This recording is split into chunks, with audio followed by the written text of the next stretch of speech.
to the Quality of Life podcast. My name is Erin and I am a businesswoman and mother who has been studying personal growth for over 15 years. I've tried almost all of the habits and hacks out there.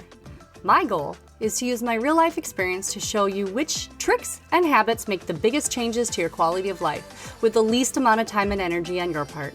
We will cover everything from habits to hacks, fitness to family, and everything in between. Now, let's dive on into today's topic.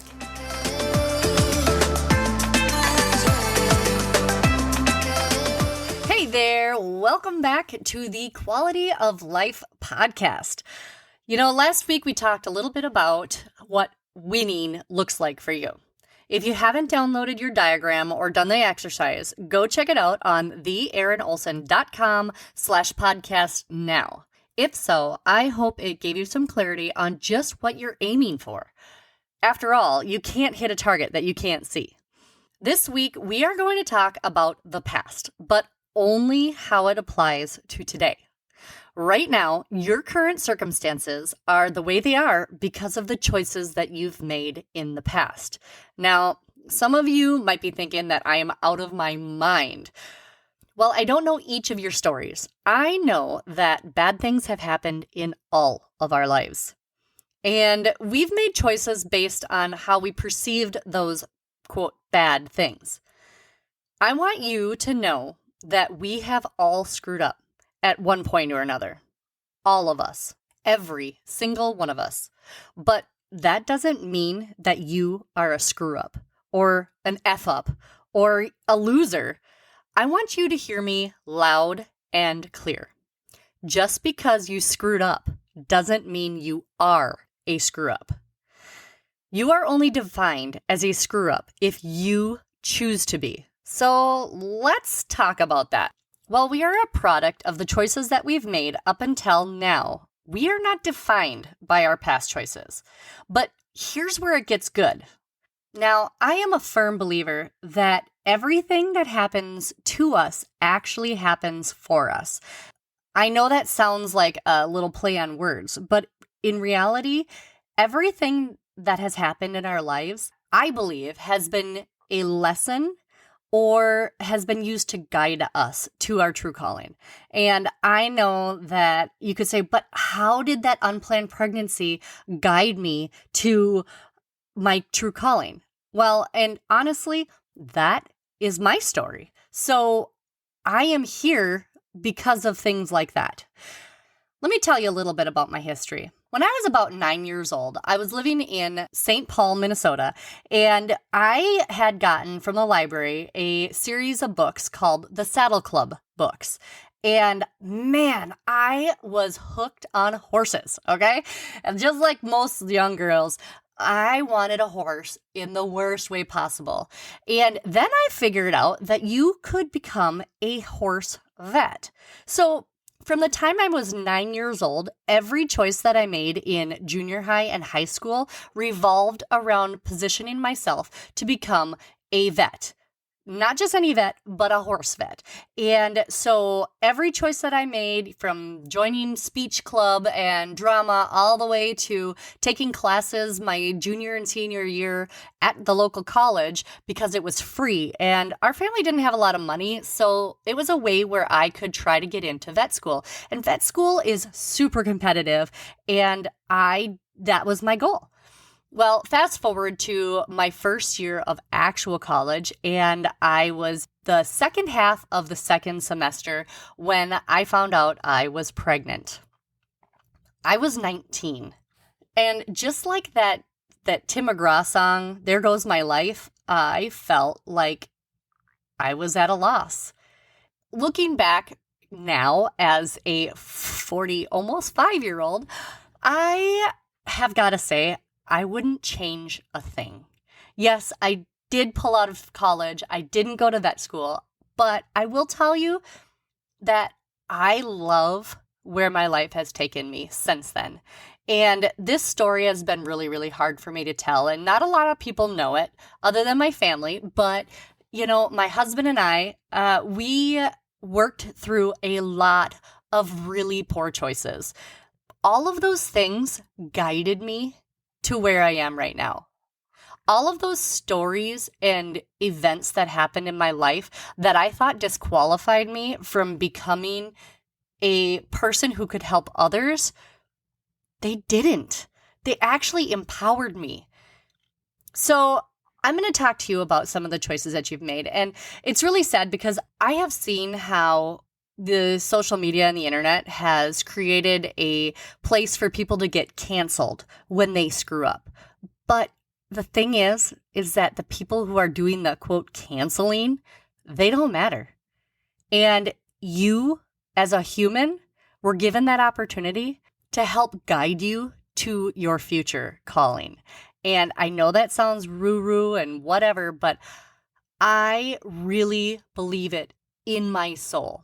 So I'm trying to help you guys. So here I've compiled a little list of some people who considered themselves screw-ups, but still became the elite in this world, okay? Here's some examples of some people who made it that had made mistakes. How about Steve Jobs? You ever heard of him? Yeah, he was kicked out of Apple in 1985 because of differences in opinions of where the business was going. But he was asked to come back in 1997 to revitalize the company. Well, I'd say he accomplished that even though he was fired from that company that many years earlier. So that's a really good example. How about Elon Musk? You know, the guy who owns Twitter and Tesla and a bunch of, SpaceX and a bunch of other things. In 1995, he applied to the internet company Netscape and didn't get hired. He was so quiet-spoken that he didn't even question why he wasn't hired. I also want to let you know that Elon has also come out that he actually has Asperger's syndrome, which is on the autism spectrum. So I guess I would consider him, a winner. How about Oprah Winfrey? She was fired from her first TV job as an anchor woman. Or maybe a guy called Tiger Woods. In 2009, we all watched as his whole life and his affair and his sexual addiction became public news. And he still came back in 2019 to win the Masters. I don't know if you follow golf, but it is a incredible mental game. Not to mention all of the other parts that go into it mechanics-wise. But to be able to overcome being canceled in 2009 before that was even a thing, he has mastered the art of not giving a you-know-what and coming out and killing it again.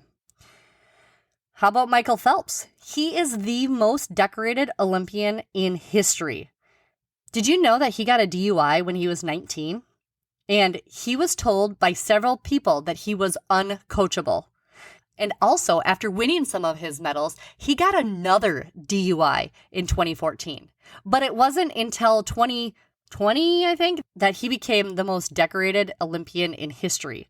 Yeah, he screwed up twice, but he still overcame and became a champion. And the most decorated champion of the Olympics. Now, there's a lot of other ones, like Walt Disney got fired from a paper because he wasn't creative enough. I mean, think about that for a second. Or have you ever heard, maybe some of you haven't heard, of a guy who started Dave's Killer Bread. Now, Dave's Killer Bread is like my favorite bread in the world. I'll link it below. If you haven't tried it, it is probably one of the best organic and good for you breads out there. And we all know how much I love bread. And his story is that after going to jail for nearly 15 years, he got out and decided to go into his family's line of work, which was baking, and provide second chances for other people who have been convicted of felons. He is changing the face of employment and helping to restructure how the government does background checks so that people who have past felonies can get really good jobs. And everybody that works for him is a convicted felon.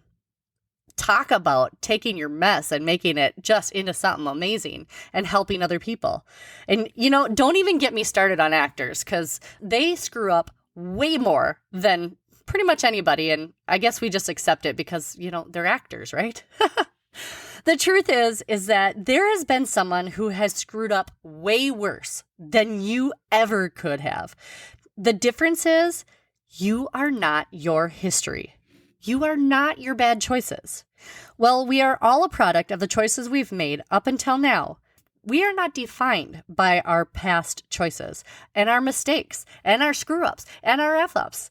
But here's where it gets good. If you learn the lessons from our history, you remove the power that has to make you feel guilty or sad or less than. And then we don't have to relive and we don't have to keep learning that lesson over and over and over again. How many times have you gone through something and been like, holy crap, why does this keep happening to me? That is a key that there is a lesson somewhere in there for you to learn so that you can quit making the same choices over and over and over again. About 7 years ago, I was watching a documentary on Netflix called I'm Not Your Guru, and it's about Tony Robbins. And it's a really interesting documentary. If you guys care to listen to it, I'll tag that in the show notes as well. But one thing that really stood out to me and was almost life-changing. No, it really was life-changing for me. In this documentary, there was a woman who hadn't had a really good relationship with her dad for years, and she didn't even care to talk to him. And one thing that Tony asked her, because she was having a really hard time getting over this and having, daddy issues or whatever. Now, this woman had achieved such great things in her life. She had become somebody who was of merit, who was what we would think of as a winner. But she was having all of these problems. And so he stopped her and he said, do you think that if your dad had been in your life, you would be the person you are right now?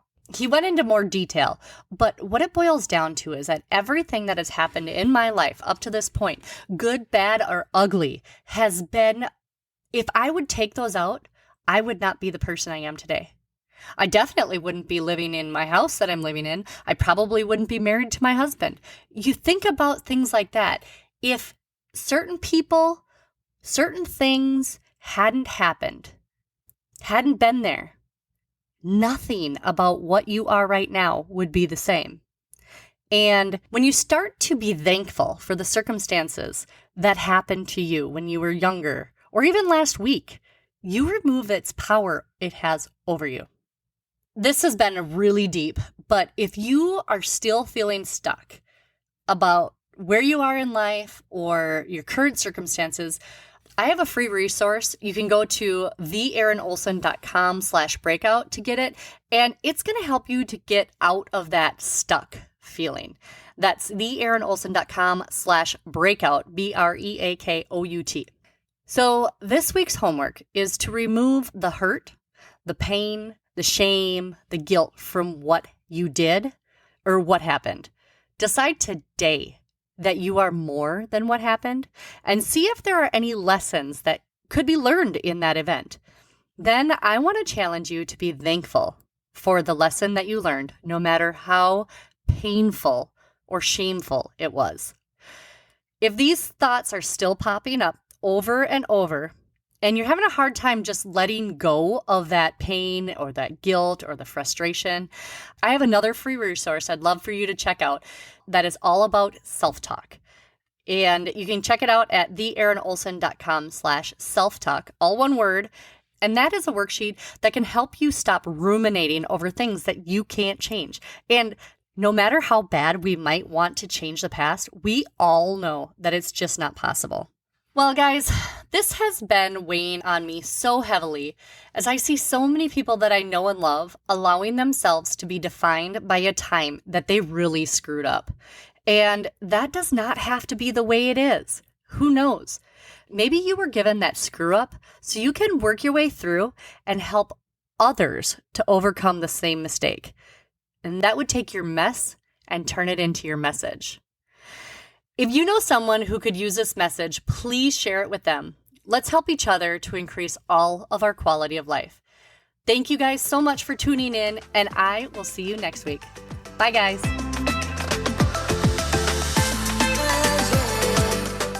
Thanks for listening to today's episode. Be sure to check us out on the Quality of Life podcast, Facebook and Instagram pages, and our website, theerinolson.com, for downloads and more information. That is TheErinolson.com. Stay up to date by joining our email newsletter. Together, we can improve all of our quality of life.